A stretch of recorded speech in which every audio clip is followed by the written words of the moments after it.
शाम का वक्त अयान का विला अयान घर आता है। उसे आज घर बड़ा शांत लग रहा था। वो अपने कमरे में जाता है जहाँ उसे क्यारा नहीं मिलती। वो नीचे आकर हर तरफ देखता है पर उसे क्यारा ने कहीं नहीं मिलती। अयान किचन में काम कर रही संध्या से पूछता है, तुमने बीवी को कहीं देखा है?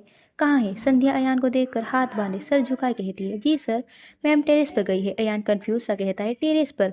फिर वो भी जल्दी से टेरेस की तरफ जाता है। अयान जैसे ही टेरेस पर जाता है तो वहाँ की सजावट देख हैरानी से वहीं खड़ा हो जाता है। फिर उसकी नज़र क्यारा पर पड़ती है, जिसने एक डार्क पिंक कलर की साड़ी पहनी थी, बालों को खुला रखा था, कानों में बड़े बड़े झुमके पहने थे, हाथों में भारी चूड़ियाँ और अयान के नाम के गले में मंगलसूत्र और माथे पर सजा सिंदूर। अयान की तो जैसे आंखें ही क्यारा पर थमसी गई थी। अयान आगे बढ़कर क्यारा को अपनी बाहों में करीब खींचकर उसके गालों पर एक हल्की सी किस कर कहता है, बीवी, मैं पहले ही तुम्हारा दीवाना हूँ और कितना दीवाना बनाऊंगी अपने पति को। क्यारा मुस्कुराकर अयान का हाथ पकड़कर उसे टेबल पर बिठाकर कहती है, बात में पहले डिनर खाइए। अयान मुस्कुराकर क्यारा को अपने पास बिठा कहता है, तुम ही अपने हाथों से खिला दो बेबी। क्यारा मुस्कुराते हुए अयान के साथ डिनर कर कहती है, अयान, हम आपके लिए तोहफा लाए हैं, देखेंगे? अयान क्यारा को देख कहता है, तोहफा मेरे लिए? क्यारा एक छोटा सा रेड बॉक्स निकाल अयान के हाथ में रख देती है। अयान बॉक्स को खोलता है और हैरानी और खुशी के मिले जुले भाव से बॉक्स में रखे उस ब्रेसलेट को उठाता है जिसमें लिखा था, हाय डैडी। अयान क्यारा को बहुत ही प्यार और हैरानी से देख रहा था, जैसे पूछ रहा हो, क्या ये सच है? क्यारा मुस्कुराकर हाँ में सर हिलाकर कहती है, हमारे दिल की धड़कन जल्द ही इस दुनिया में आएगी अयान। अयान क्यारा को गले लगाकर कहता है, अयान, राजवंश की धड़कन तो तुम हो बीवी। अयान का विला सुबह का वक्त अयान अपनी जिम में वर्कआउट करके अपने कमरे में आता है तो सोती हुई क्यारा को देख हल्की सी मुस्कान के साथ वॉशरूम में चला जाता है। अयान नहा के बाहर आता है। उसने एक रॉयल ब्लू कलर की का बिजनेस सूट पहना था। अयान शीशे के आगे जाके अपने बालों को सेट कर कर अपने चेहरे की हल्की सी बियर्ड को सेट कर देखता है, जो अब तक जाग चुकी थी और बेड से उठने लगी थी। अयान क्यारा के पास जाकर उसे बेड पर वापस लिटा के उसे प्यार से डांटते हुए कहता है, बेबी, तुम्हें बेड से उठने के लिए किसने बोला है? तुम अब सिर्फ आराम करोगी और हमारे बच्चे का अच्छे से ख्याल रखोगी। क्यारा मुस्कुराते हुए कहती, अच्छा जी, अभी से आपको अपने बच्चे की हमसे ज़्यादा परवाह होने लगी है। अयान मुंह बनाते हुए कहता है, बीवी, माना तुम मुझे बहुत प्यार करती हो, पर अपने ही बच्चे से जलना अच्छी बात नहीं। क्यारा अयान के हाथ पर मारते हुए कहती है, बस करिए, हम क्यों जलेंगे अपने ही बच्चे से? अयान मुस्कुराते हुए क्यारा को अपनी बाहों में उठाकर वॉशरूम ले जाते हुए कहता है, चलो बेबी, पहले फ्रेश हो जाओ और फिर हमें डॉक्टर के पास जाना है चेकअप के लिए। क्यारा भी शर्मा कर वॉशरूम में चली जाती है। अयान मुस्कुरा के नीचे चला जाता है। कुछ देर बाद सिटी हॉस्पिटल। क्यारा और अयान डॉक्टर के सामने बैठे थे। अयान डॉक्टर को देखते हुए कहता है, डॉक्टर, सब कुछ नॉर्मल तो है? न- रिपोर्ट नॉर्मल आई है ना? डॉक्टर मुस्कुरा कर कहती है, जी मिस्टर राजवंश, रिपोर्ट नॉर्मल है, बस आपकी वाइफ की बॉडी बहुत वीक है। इन्हें अपनी पूरी प्रेगनेंसी में अपना बहुत ध्यान रखना होगा ताकि आगे डिलीवरी में कोई कॉम्प्लिकेशन न आए। अयान डॉक्टर से सारी रिपोर्ट्स देकर क्यारा को लेकर कार में आता है और क्यारा को देख कहता है, बीवी, मुझे तुमसे तुम्हारी सेहत को लेकर कोई लापरवाही नहीं चाहिए। तुम अपना अच्छे से ख्याल रखोगी, समझी? क्यारा मुंह बनाते हुए कहती है, अरे हाँ बाबा, जब से डॉक्टर के केबिन से निकले हैं तब से अब तक आपने ये बात हमसे 10वीं बार बोली है, हम समझ गए। हम अपना बहुत अच्छे से ख्याल रखेंगे और आप भी तो है ना हमारे ख्याल रखने के लिए। अयान नर्म भाव से क्यारा के गालों पर हाथ रखकर कहता है, मैं तो हर पल तुम्हारे साथ हूँ बीवी, और जब तो मैं तुमसे दूर कभी नहीं जा पाऊंगा। मेरी प्रिंसेस के आने का बेताबी से इंतज़ार है मुझे। क्यारा हंसते हुए कहती है, अच्छा जी, आपको कैसे पता मेरी बेटी होगी? हमें तो लगता है बेटा होगा। अयान क्यारा को करीब से आकर कहता है, कोई बात नहीं, अगर बेटा हुआ तो हम दूसरी बार बेटी के लिए तैयारी करेंगे। क्यारा शर्म से अपने लाल चेहरे को अयान के सीने पर रख देती है। अयान अपने ऑफिस में एंटर कर अपनी प्राइवेट लिफ्ट की ओर तेजी से बढ़ रहा था। पीछे से कुणाल भागते हुए आता है और अयान को ग्रिट कर घबराते हुए कहता है, बॉस, मुझे आपसे कुछ कहना है। अयान अपनी एरोगेंट पर्सनैलिटी के साथ अपनी पैंट की पॉकेट में हाथ डाल कुणाल को बिना देखे कहता है, कहो। कुणाल हकलाते हुए कहता है, बॉस, वो अनाया रहेजा आपकी केबिन में है। अब तक लिफ्ट अयान के फ्लोर पर आकर रुक गई थी, जहां अयान का आलीशान केबिन था। अयान एक नज़र कुणाल को घूरकर लिफ्ट से बाहर आकर कुणाल को गुस्से से कहता है, उसकी हिम्मत कैसे हुई मेरे केबिन तक आने की, और तुमने उसे मेरे केबिन तक पहुंचने कैसे दिया? कुणाल डरते हुए कहता है, माफ़ कर दीजिए बॉस, पर वे ज़बरदस्ती आपके केबिन तक आ गई थी। मैंने बहुत रोका पर उन्होंने एक नहीं सुनी और कंपनी की बहुत हंगामा करने लगी और ये बात बाहर जाती तो कंपनी और आपकी इमेज पर बहुत गलत इफेक्ट पड़ता, इसलिए मुझे मजबूरन आपके आने का वेट करना पड़ा। अयान गुस्से से अपनी गर्दन को एक हाथ से सहलाते हुए अपना गुस्सा कंट्रोल करने की कोशिश करने करता है, फिर झटके से अपनी आंखें खोल अपने केबिन की तरफ बढ़ जाता है। पीछे से कुणाल अपने दिल पर हाथ रखे ऊपर देख बेचारी सी शक्ल से कहता है, हे भगवान, बहुत बहुत धन्यवाद मेरी जिंदगी इस डेविल से बचाने के लिए। पर अब ये अनाया रहेजा को बोझ से कोई नहीं बचा सकता। अयान अपने केबिन में एंटर करता है और सामने का नज़ारा देख गुस्से से अपनी मुट्ठी को कसकर अपनी लाल आंखों के सामने बैठी अनाया को घूरता है, जो उसकी चेयर पर बैठ उसकी फोटो को किस कर रही थी। अनाया की नज़र जैसे ही अयान पर पड़ती है, वे जल्दी से खड़ी होकर अयान की तरफ बढ़ती है। अनाया एक बॉडी फिटिंग ब्लैक कलर की शॉर्ट ड्रेस पहनी हुई थी, जिसमें उसका फिगर बहुत अच्छे से फ्लोट हो रहा था। उसके उभार कहीं ज़्यादा दिख रहे थे, उसके गोरे पैर, उसका बोल्ड मेकअप। अनाया बहुत हॉट लग रही थी। अयान अंदर आके अनाया को के बगल से होते हुए अपनी चेयर पर जाकर बैठता है। अनाया अयान का ये बिहेवियर देख गुस्सा तो बहुत होती है, पर वो खुद पर काबू कर अयान के पास जाके उसके आगे झुकते हुए कहती है, अयान, मैं कब से तुम्हारा वेट कर रही हूँ, जानते हो कितना बेताब थी मैं तुम्हें देखने के लिए, तुम्हें छूने के लिए। ये बोल वो झटके से अयान की गोद में बैठ जाती है और उसकी नेक नेक पर पागलों की तरह किस करने लगती है। अयान का गुस्सा अब आसमान पर था। वो झटके से अयान नाया को पकड़कर जमीन पर फेंक गुस्से से चिल्लाता हुआ कहता है, how dare you to touch me, तुम्हारी हिम्मत कैसे हुई कि तुमने अयान राजवंश के पास आने की ज़रूरत की। चली जाओ वरना जिंदा नहीं बचोगी। अनाया गुस्से से खड़ी होकर कहती है, क्यों हिम्मत नहीं कर सकती मैं तो तुम्हें छूने की, प्यार करती हूँ मैं तुमसे और मैं जानती हूँ तुम भी मुझसे प्यार करते हो, बस नहीं कह रहे हो। उस बेचारा क्यारा की वजह से ना अनाया अयान अनाया को एक थप्पड़ मार गुस्से से उसके बाल पकड़ कर कहता है, तुम्हारी औकात मेरी बीवी के पैर की जूती तक नहीं है। अनाया रहेजा तो अच्छा होगा मेरी बीवी का नाम अपनी गंदी जुबान से ना लो, वरना जिंदा नहीं बचोगी। अनाया दर्द से अपने बालों को अयान से छुड़वा के अपने कपड़े फाड़ अयान से कहती है, ऐसा कोई मर्द नहीं होता अयान राजवंश जो किसी दूसरी औरत का नग्न शरीर देख खुद को काबू कर सके। अनाया ये बोल अपने पूरे कपड़े फाड़ नगन नगन होके अयान के सामने खड़ी होती है। अयान अपनी नज़रें दूसरी तरफ कर गुस्से से कहता है, फ़ोन निकाल कुणाल से एक लेडी गार्ड को भेजने के लिए बोलता है। अयान अनाया की तरफ पीट कर कहता है, तुम्हारा बाप मेरे कदमों में तुम्हारी जान की भीख मांगेगा। अनाया रहेजा अच्छा होगा अपनी ये गंदी हरकतों को समेटी और यहाँ से दफ़ा हो जाओ, वरना मैं यहाँ की सीसीटीवी फुटेज मीडिया को दे दूंगा, फिर पूरी दुनिया तुम्हारी इस हरकत का मजा लेगी और तुम्हारे बाप की इज्जत मेरे कदमों में होगी। अनाया जानती थी अगर अभी वो अपने कदम पीछे नहीं लेगी तो अंजाम बहुत बुरा होगा, इसलिए वह मजबूर होकर अपने कपड़ों को जैसे तैसे पहन लेती है और अयान को गुस्से से देख कर कहती है, आज तो मैंने हार मान ली अयान, पर याद रखना अनाया रहेगा तुम्हें हासिल कर रहेगी, अपनी आखिरी सांस तक तुम्हें पाने के लिए लड़ेगी और तुम्हें उस कियारा से ज़रूर छीन लूँगी। अयान अनाया की तरफ मुड़ कर एक साइड स्माइल कर कर कहता है, ये सपना तुम्हारा सपना ही रहेगा, क्योंकि अयान को अगर कियारा से कोई जुदा कर सकता है तो वह सिर्फ मौत है और अयान राजवंश को वो शख्सियत है जिसके करीब आने से मौत भी घबराती है। अब तक वहाँ एक लेडी गार्ड आ जाती है और अयान उसे अनाया को ऑफिस के बाहर ले जाने के लिए कहकर अपने चेयर पर बैठकर अपना काम करने लगता है। अयान का विला शाम का वक्त अयान विला आता है और कियारा को हॉल के सोफे पर बैठ टीवी ऊपर टॉम एंड जेरी देखते हुए देखता है। अयान अपना सर नामे से हिलाता हुआ कियारा के पास जाता है। कियारा जो अब भी कार्टून देखने और चिप्स खाने में बिजी थी, वो अयान को देख खुश होते हुए कहती है, अरे आप आ गए, रुकिए मैं आपके लिए पानी लेके आती हूँ। कियारा सोफे से उठ पानी लेने के लिए किचन की तरफ जाने लगती है। तभी अयान कियारा को अपनी गोद में खींचकर बिठाते हुए उसके बालों को उसके कान के पीछे कर कर कहता है, बेबी, तुम्हें मैंने ये सब स्नैक्स खाने को मना किया था ना, तुम जानती हो ये सब खाने के लिए डॉक्टर ने भी मना किया है, इसलिए तुम्हारे और बच्चे के हेल्थ पर बहुत बुरा असर होगा। कियारा मासूम चेहरा बनाकर क्यूट एक्सप्रेशन के साथ कहती है, अच्छा सॉरी, अब नहीं खाऊंगी, प्रॉमिस। अयान कियारा को देख साइड स्माइल करता है और वो तो अब मैं तुम्हें खाने भी नहीं दूंगा बेबी। ये बोल वो किचन में काम कर रही संध्या को आवाज़ लगाता है। संध्या जल्दी से आकर अपना हाथ बांध खड़ी होकर कहती है, जी सर, आपने बुलाया। अयान संध्या को ऑर्डर देते हुए कहता है, संध्या, घर में जितने भी फास्ट फूड ड्रिंक्स स्नैक्स सब बाहर फेंक दो और अब इस बात का ख्याल रखना कि मैम सिर्फ हेल्थी चीज़ें ही खाएगी, अगर कुछ लापरवाही हुई तो तुम्हें पता है सज़ा क्या होगी।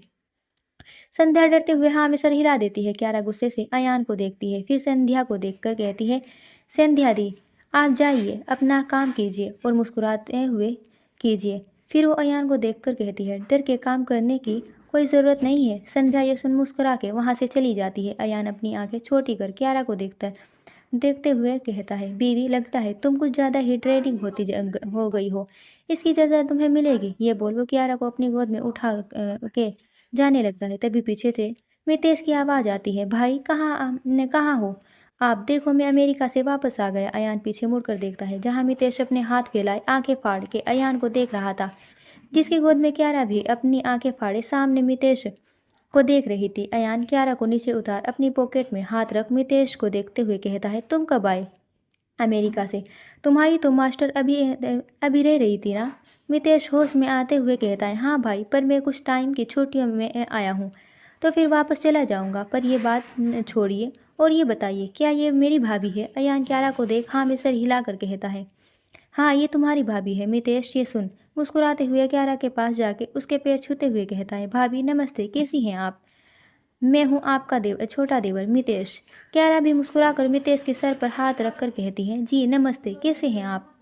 पर आप पहले मुझसे क्यों नहीं मिले? मितेश मुस्कुराते हुए कहता है, भाभी मैं अयान भाई के मामा का बेटा हूँ। एक कार एक्सीडेंट में मेरे माँ पापा की डेथ हो गई थी, इसलिए मेरा कोई गार्डियन गार्जियन ना होने के कारण बुआ यानी अयान भैया की माँ ने मुझे अडॉप्ट कर लिया और मैं उन्हीं के साथ रहने लगा। और फिर बुआ भी एक दिन हमें छोड़कर चली गई। ये बोलते हुए मितेश की आंखें थोड़ी नम हो गई थी। क्यारा भी मितेश का दुख महसूस कर पा रही थी। अयान अपनी माँ के जिक्र से थोड़ा शांत हो गया था, पर अगले ही पल उसने अपने इमोशनल कंट्रोल किए थे और मितेश के बालों को भिगाड़ते हुए कहा, चल अब बहुत बातें हो गई, अब जाके फ्रेश हो जा और आके डिनर कर हमारे साथ। मितेश भी मुस्कुराकर वहाँ से चला जाता है। क्यारा मितेश को जाते देख रही थी। अयान भी मितेश को जाते हुए क्यारा से कहता है, जानती हो बीवी, जब माँ मितेश को घर लाई लाई सबसे ज़्यादा खुश था कि मेरा भी कोई छोटा भाई आ गया है। फिर माँ के जाने के बाद राधिका आई।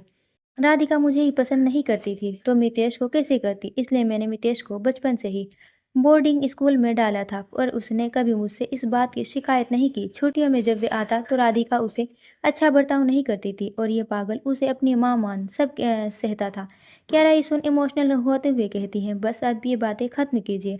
अब हम मितेश को घर क्या होता है वो बताएंगे, उन्हें घर की हर खुशी देंगे। अयान क्यारा को घूर कर देखते हुए कहता है, बीवी, कुछ भी करने से पहले अपनी हेल्थ और बच्चे के बारे में ध्यान रखना। तुम जानती हो मैं तुम्हें लेके कोई लापरवाही बर्दाश्त नहीं करूंगा, समझी क्यारा?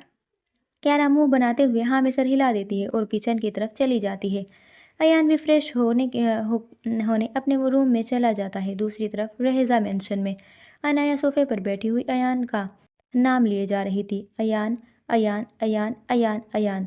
अनाया के मुंह से जैसे अयान नाम बस गया था। अनाया के पिता सोमनाथ रहेजा वहां आते हुए अनाया को फिक्र से देखते हुए कहते हैं, अनाया बेटा, ये सब क्या कर रही हो? तुम ये क्या हालत बना रखा है तुमने? अनाया के बाल बिखरे हुए थे, चेहरा पीला पड़ गया था, आंखें सूजी हुई और लाल थी। उसने ब्लैक कलर की टी शर्ट और शॉर्ट पहने थे। अनायान अपने पिता को देखकर कहती है, अयान चाहिए पापा, बस अयान। और ये बोल वो फिर से अयान अयान नाम लेने लगती है। सोमनाथ रहेगा अपनी बेटी की यह हालत देख गुस्से से अपनी मुठियां बंद कर लेते हैं। तो बिल्कुल चिंता मत कर बेटा, अयान तुम्हारा होगा, अनाया, किसी भी कीमत पर।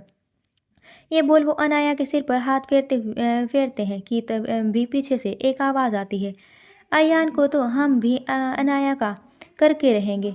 रहेजा साहब, बस आप देखते जाइए। सोमनाथ ये आवाज़ सुन पीछे मुड़ जा कर देखता है, जहाँ राधिका, सुरेश और उनका बेटा देहान खड़ा था। राधिका आगे आते हुए अनाया को देख कर कहती है, बेटा अनाया, तू बिल्कुल चिंता मत कर, मैं अयान को तेरा बनाकर ही रहूंगी। राधिका की बात सुन अनाया के चेहरे पर एक चमक सी आ गई थी। सोमनाथ उन सब को देख कर कहते हैं, आप सब लोग यहाँ कैसे? राधिका और सुरेश जी झूठी हंसी हंसते हुए कहते हैं, हाँ रहेजा जी, हम आपकी मदद करने आए हैं। अनाया आपकी चमकती आंखों से राधिका को देखते हुए कहती है, क्या आप सच कह रहे हो? आप अयान को मेरे पास ला सकती हो? सोमनाथ रहेजा अनाया को संभालते हुए कहते हैं, तुम लोग चाहते क्या हो? पहले वे क्लियर करो। सोमनाथ की बात सुन देहान आगे आते हुए सोफे पर बैठता है। देहान की पर्सनैलिटी भी कुछ कम नहीं थी। मस्कुलर बॉडी, गोरा रंग, शार्प फीचर, घुंघराले बाल और गहरी काली आंखें। उसने एक डार्क ब्लू शर्ट और ब्लैक जीन्स पहनी थी। उसका लुक एक प्ले बॉय से कम नहीं लग रहा था। उसकी आंखें अनाया पे गड़ी थी। वो अनाया को देखते हुए ही सोमनाथ की बात का जवाब देते हुए कहता है, मैं बात क्लियर कर देता हूँ मिस्टर रहेजा। हम अयान और कियारा को अलग करने में आपकी मदद करेंगे, जिसके बदले में आप हमारी कंपनी में 500 करोड़ का इन्वेस्ट करेंगे। अगर डील मंजूर है तो बताइए। सोमनाथ देहान की बात सुन उसे अपनी गहरी आंखों से देखने लगता है। राधिका और सुरेश भी घबराई नजरों से सोमनाथ के एक्सप्रेशन को देख रहे थे। सोमनाथ आंखें कसकर बंद कर एक गहरी सांस लेते हुए कहते हैं, तुम्हारी आंखों में एक जुनून दिखता है। शायद ये अयान राजवंश से आगे निकलने का जुनून है। तो ठीक है, मैं ये डील मंजूर करता हूँ। सिर्फ तुम्हारा ये आगे बढ़ाने का जुनून देखकर मुझे निराश मत करना, वरना मैं क्या करूँगा तुम सोच भी नहीं सकते। देहान अनाया को देखकर कहता है, तुम अयान को पाने के लिए क्या कर सकती हो? अनाया जुनून से कहती है, मैं अयान के लिए जुनूनियत की हर हद पार कर सकती हूँ। मैं उस कियारा को जान से मारना चाहती हूँ। ये सुन देहान के चेहरे पर एक शैतानी मुस्कुराहट आती है और बाकी सभी के चेहरों पर परेशानी थी। दूसरी तरफ मितेश अयान के कियारा डिनर कर रहे थे। अयान मितेश को देखकर कहता है, मैं जानता हूँ पहले तुम मिस राधिका के पास ही गए थे। अब बताओ वहाँ क्या हुआ? मितेश ये बात सुन खाना खाते हुए रुक जाता है और अयान को देख सर नीचे कर कहता है, हाँ भाई, माँ के पास ही गया था। मैं जैसे ही उनके पास गया तो उन्होंने मुझे मुझे कहा कि जहाँ तेरा भाई है तुझे भी वहीं जाना चाहिए। हमारे घर में गैरों के लिए जगह नहीं है। ये सुन अयान की नसें कस जाती है। कियारा अयान के हाथ पर हाथ रख उसे शांत कर मितेश से कहती है, वैसे मितेश, आप अपने भतीजे को देखने तो आएंगे ना? मितेश कंफ्यूजन से कहता है, भतीजा? ये सुन अयान और कियारा मुस्कुरा देते हैं। मितेश उनकी बात को समझकर चिल्लाते हुए कहता है, क्या मैं चाचू बनने वाला हूँ? भाभी क्या? कियारा हाँ में सर हिलाकर कहती है, जी आप चाचू बनने वाले हैं बहुत जल्द। मितेश खुशी से अयान के पैरों को कसकर पकड़कर उसे हिलाते हुए कहता है, भैया मुझे अमेरिका वापस नहीं जाना। आप ये मेरी बाकी की पढ़ाई करवा दो प्लीज़। मैं आपके साथ रहना चाहता हूँ। अपने प्यारे भतीजे को पैदा होते हुए देखना चाहता हूँ। प्लीज़ भाई, मुझे अब अमेरिका नहीं जाना। क्यारा भी अयान के हाथों को पकड़ हिलाते हुए कहते रही, अरे हाँ पति अयान, मान जाओ ना। मितेश को यहाँ रहने दो। वो यहाँ रहेंगे तो मेरा भी मन लगेगा। अयान दोनों को ऐसे देखता है जैसे कोई पागल उससे चिपक गए हो। वो दोनों को दूर करते हुए चिल्लाकर कहता है, अच्छा ठीक है मैं देखता हूँ, पर तुम दोनों इंसानों की तरह रहोगे, जानवरों की तरह मेरा घर बर्बाद मत करना। वो दोनों दांत दिखाते हुए एक दूसरे को देखकर एक साथ कहते हैं, जैसा आप कहे मालिक। अयान उन दोनों को देख अपना सरनामे में हिला देता है। कुछ देर बाद अयान और क्यारा एक दूसरे की बाहों में बेड पर लेटे थे। क्यारा अयान को देखते हुए कहती है, पता है अयान, आज हम बहुत खुश हैं। बचपन से परिवार के लिए तड़पते हुए आई हूँ, पर आज हमारे पास अपनी एक फैमिली है, हमारे अपने हैं। ये कहते हुए क्यारा की आंखों में आंसू आते हैं। अयान क्यारा के चेहरे को पकड़ उसे किस करते हुए कहता है, क्यारा मैं जानता हूँ तुमने अपनी ज़िंदगी में बहुत कुछ सहा है। क्या तुम अपनी माँ की कंपनी को ऐसे ही बर्बाद होने देना चाहती हो? तुम्हारे पिता ने तुम्हारी माँ की कंपनी को इस स्टेज पर ला दिया है कि वो अब ज़्यादा नहीं चल पाएगी। क्यारा ये सुन हैरानी से अयान को देख कर कहती है, ये आप क्या कह रहे हैं अयान? अयान एक गहरी सांस लेकर कहता है, हाँ क्यारा, तुम्हारी माँ की कंपनी बहुत जल्द बंद हो जाएगी।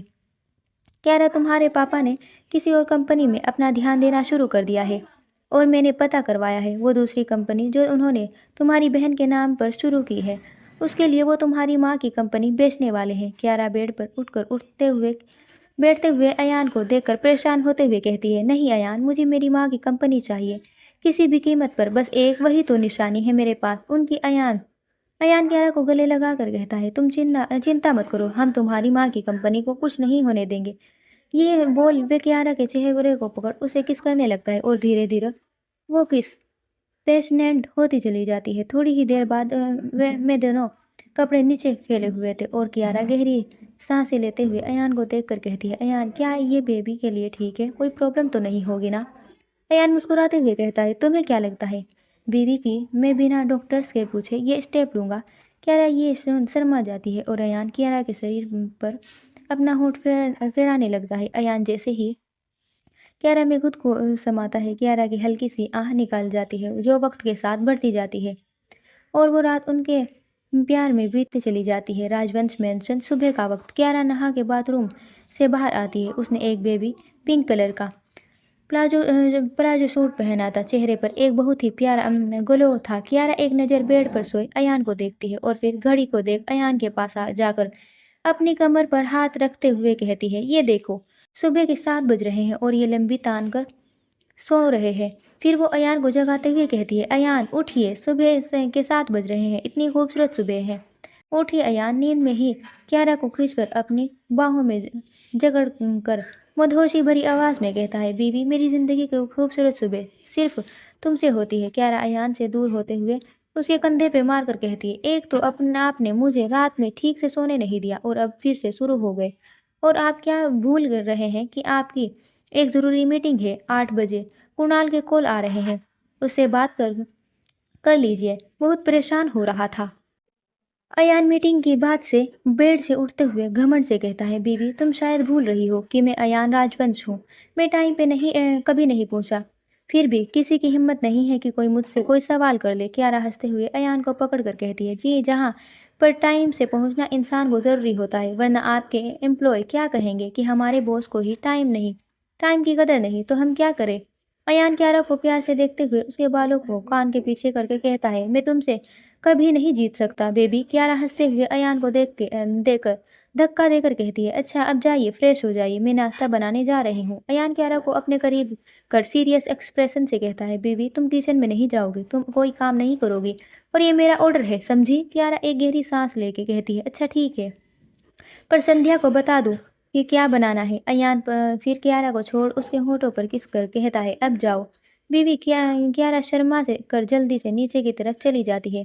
कियारा संध्या को पोहा और आलू के पराठे बनाने को बोलती है और अयान के लिए वेजिटेबल सैंडविच और जूस रेडी करने को संध्या की से बातें करते हुए कहती है, वैसे संध्या दी, मुझे बहुत ज़्यादा उल्टियाँ हो रही है, मैं क्या करूँ। संध्या हंसते हुए कहती है, ऐसा होता है कियारा, कुछ महीने तक उल्टियाँ होगी, पर जब बच्चा बड़ा होने लगेगा तब तक होती चली जाएगी। कियारा मुस्कुराकर बाहर आती हो जहाँ मितेश नींद में गए डाइनिंग टेबल पर सर रखे सो रहा था। कियारा जाके मितेश के पास बैठकर बोलती है, अरे मितेश भैया, आप यहाँ ऐसे क्यों सो रहे हैं, नींद पूरी नहीं हुई क्या। मितेश अपना सर उठाकर कियारा को देख मासूमियत से कहता है, भाभी, मुझे भैया से अपने कॉलेज की बात करनी है, वरना वो मुझे फिर फ़ौरन भेज देंगे और मैं अभी जाना नहीं चाहता। आखिर अभी मैं सिर्फ 22 साल का ही तो हूँ और मेडिकल का डिग्री का सिर्फ 1 साल ही का ही तो कोर्स रह गया है। उसके बाद किसी अच्छे से हॉस्पिटल में इंटर्नशिप करूँगा।